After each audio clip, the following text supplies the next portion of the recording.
Good morning. ঘড়িতে বাজে সকাল 9:30 আর 9:30 থেকে আজকে ব্লগটা আমি স্টার্ট করলাম। দেখতেই পাচ্ছ একদম জামা কাপড় নিয়ে বসে পড়েছি তোমাদের সামনে। তো আজকে তোমাদেরকে কয়েকটা নতুন জামা কাপড় কালেকশান দেখাবো আর আমাদের বহরমপুরের জিনিসের দাম কেমন সেটা সম্পর্কে একটা ধারণা তোমাদেরকে দেবো। তোমরা কম বেশি আমাদের বহরমপুরের অনেক আমার ভিউয়ার্স আছে আর কি। তো যাই হোক, এক এক জায়গায় আর কি এক এক রকম দাম। তো সকালে দিদাকে স্কুলে পাঠিয়েছিলাম, তারপরে গেছিলাম বাজার করতে। বাজারে গিয়ে অনেকটা লেট হয়ে গেছিলো, তারপরে আবার এখন জামা কাপড় নিয়ে বসে পড়লাম আর কি। তো এখানে দেখতে পাচ্ছ দুটো শাড়ি, একটা হচ্ছে তোমার সবুজ রঙের দেখালাম আর একটা ব্ল্যাক কালারের শাড়ি, দুটো দিদিভাইয়ের। তো আজকে দিদিভাইয়ের জামা কাপড়গুলো দিদিভাই এর আগেও দেখিয়েছে, তো আজকে আবার পাশের বাড়ির একটা দিদিভাই এসছে। তো দিদিভাইয়ের পুরো কেনাকাটা কমপ্লিট হয়েছে, তো ওই জন্য ভাবলাম যে তোমাদেরকে একবার দেখাই। তো যেহেতু আমি এক হাতে ক্যামেরা করছিলাম, তো সেই জন্য আমি তোমাদেরকে খুব ভালো করে না দেখাতে পারলাম, মিডিয়াম দেখানোর চেষ্টা করেছি। তো যে কুর্তিটা দিদিভাই দেখালো প্রথমে, ওটা মোটামুটি ওই 400 থেকে 500 টাকার মধ্যে, যে নর্মাল কুর্তিটা। আর এই যে এটা তোমরা দেখছো, এটা দিদিভাই সুনিতা থেকে নিয়েছে। আমাদের বহরমপুরের সব থেকে বড় কাপড়ের দোকান হচ্ছে সুনিতা।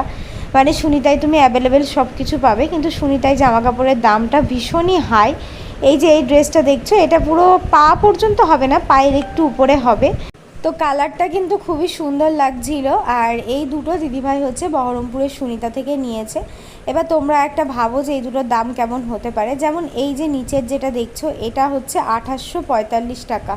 এগুলোতে কিন্তু কোনো ডিসকাউন্ট নেই যে 50%, এই 20% কি 10% কোনো ডিসকাউন্ট নেই, যা পেন তাই দাম। আর এটা নিয়েছে 2795 টাকা।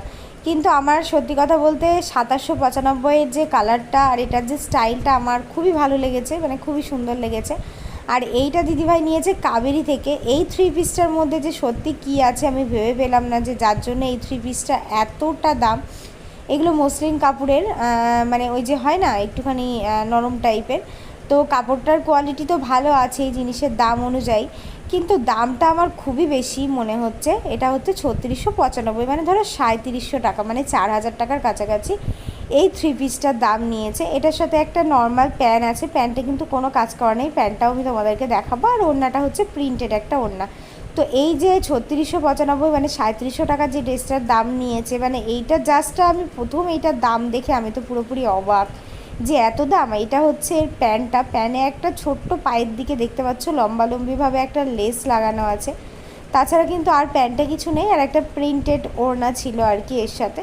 আর এখানে তোমার কয়েকটা নাইটি আছে, তো নাইটিগুলো আর কি দেখাবো, নাইটিগুলো দেখালাম না। এই সাদা কালারের নাইটিটা বেশ আমার ভালো লাগছে। বাড়িতে কাজের জন্য সাদা না পরাই ভালো, সাদা দেখতে ভালো লাগে কিন্তু এমনি অতটা বেশি না। তার সাথে এখানে একটা বেডশিট, দিদিভাই সবই আর কি বার করেছে দিদিভাইয়ের কালেকশানগুলো। তো এখানে শুধুমাত্র দিদিভাইয়েরই আছে, তাছাড়া আদার্স কিন্তু কারোরই নেই। তো এটা হচ্ছে তোমার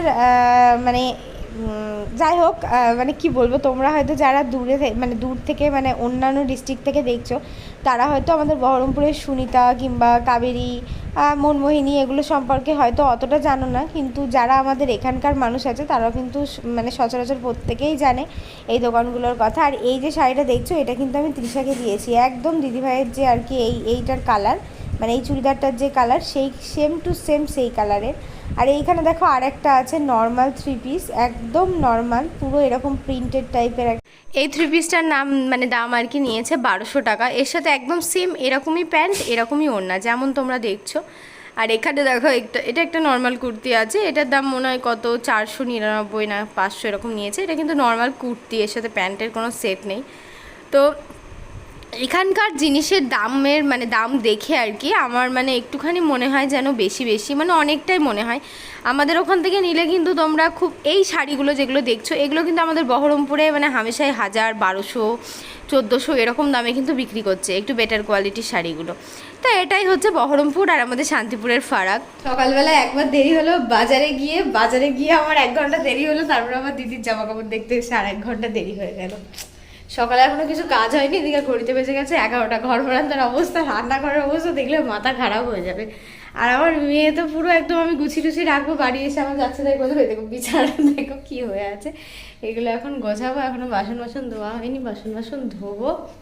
এদিকে ওই দিদিভাইটা এসেছিলো, ওকে আর কি জামা কাপড়গুলো দেখালাম, সেগুলো আবার এই যে এগুলো আবার গুছিয়ে রাখবো।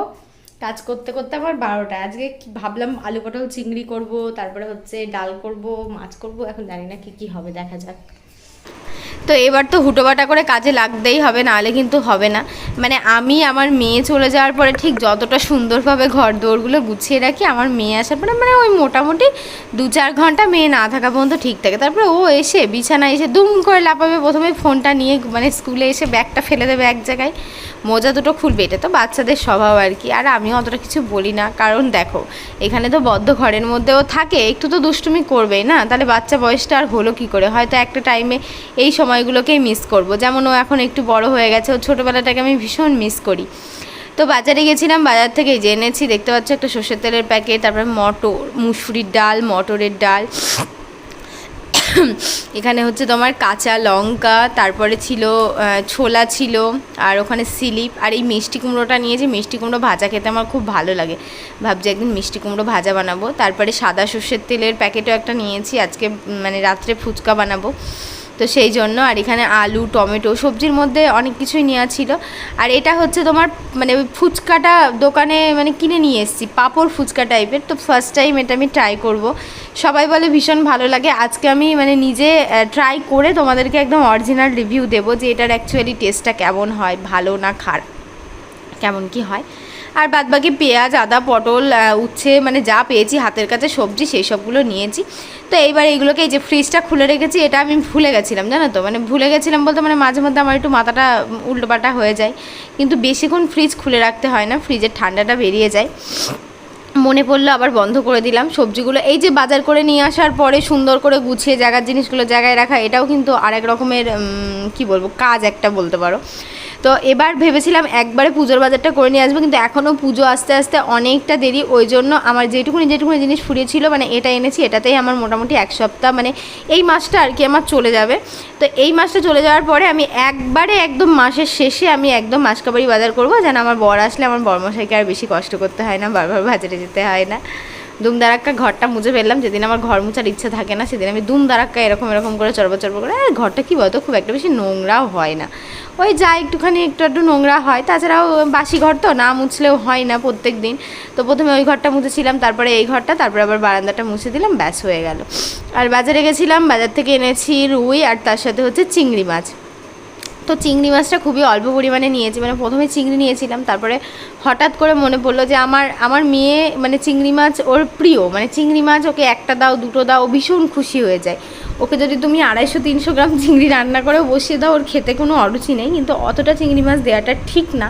তো সেই জন্য আমি ভাবলাম যে 2 রকম মাছ যেহেতু নিয়েছি, একটুখানি রুই মাছ আর তার সাথে অল্প করে চিংড়ি মাছ নিয়েছি 100 গ্রাম মতো। তো চিংড়িগুলো না খুব একটা ভালো ছিল না, মানে একটু বেশি করেই নিতাম, কিন্তু মাথাগুলো খুলে খুলে গেছে। দেখো ধুয়ে বেজে পরিষ্কার করে ওইটুকুনি হয়েছে, ভেজে আবার কয়টুকুনি হবে জানি না, মানে চিংড়িগুলো একটু নরম নরম হয়ে গেছিলো, মাথাগুলো সব খুলে খুলে গেছে। তো ওই জন্যই আর কি অল্প করে নিয়েছিলাম। আর এখানে ওই তোমার 500 গ্রামের থেকে একটু কম, মানে 450 গ্রাম, ধরো 450 গ্রাম রুই মাছ আছে, যেটা আর কি লেজার দিকে মাছের একটা আঁশটানি গন্ধ থাকে, সেটাকে দূর করার জন্য কিন্তু একটু লেবু দিয়ে কচলে ভালো করে ধুলেই কিন্তু সেই গন্ধটা পুরোপুরি চলে যায় একদম।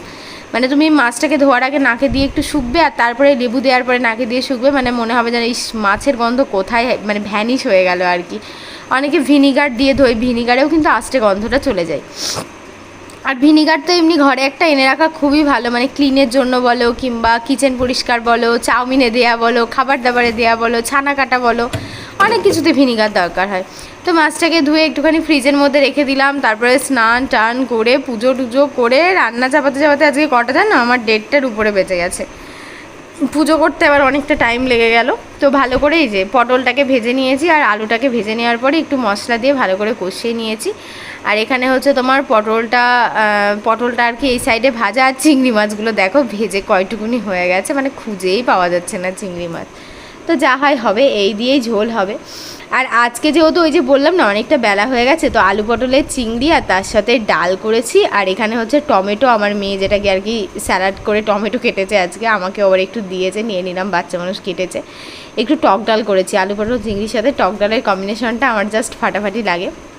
আর মাছটা আর মশলা দিয়ে কষানোর সময় উঠলো না, মানে সময় হয়ে উঠলো না, ওই জন্য পেটির মাছ ভাজা করেছি। পেটির মাছ ভাজা খেতে খুব ভালো লাগে। আর তার সাথে আজকে রিজু আমার কাছে খেয়েছে, মানে দিদিভাইয়ের ছেলে আর কি।